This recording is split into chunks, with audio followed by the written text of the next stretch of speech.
Hey folks, A28 Find Adventure here. Let's go mount some traction boards using some 80/20 pieces. All right, let's go check it out.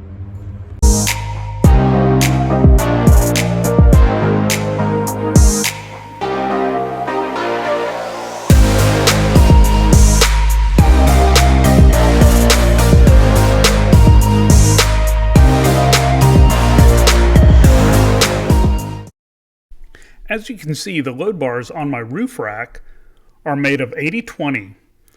It is a 1020 series that is black anodized. The first thing I got for this project were these Max Trax pins for traction boards. They work great.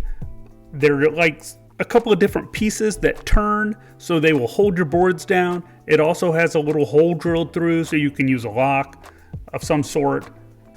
You could also make something similar using a giant bolt or an aluminum rod. If you're real handy and have a drill press, you can make something very similar. The next thing I needed were some 80/20 joining plates. These are specific for 10 series. So I got these, and they are the 8-hole joining plates in black anodized. I then drilled a hole for the Max Trax traction board mounting pins into the joining plates.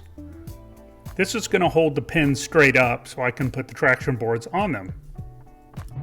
Hey y'all, I just want to interrupt here for a second. If you like the video so far, please subscribe. I'd really appreciate it. Thanks a lot. I went ahead and assembled all my T-nuts and hardware into the 80/20 joining plate. Then I was ready to go ahead and bolt in the Max Trax pins and get ready to mount these to the load bars on my roof rack.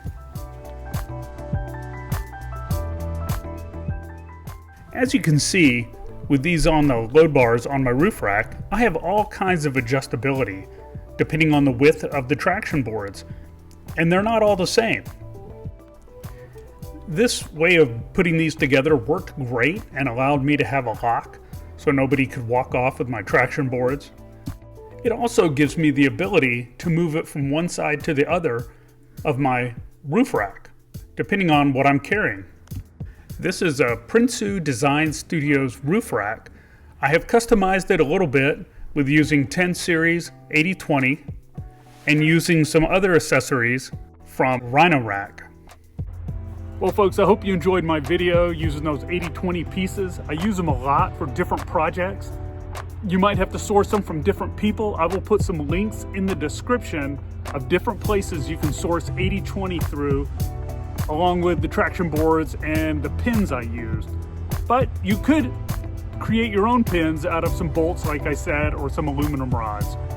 Anyways, have a good one and stay tuned for my next video. Oh, and don't forget to subscribe and hit the thumbs up button. I'd really appreciate it. See you next time.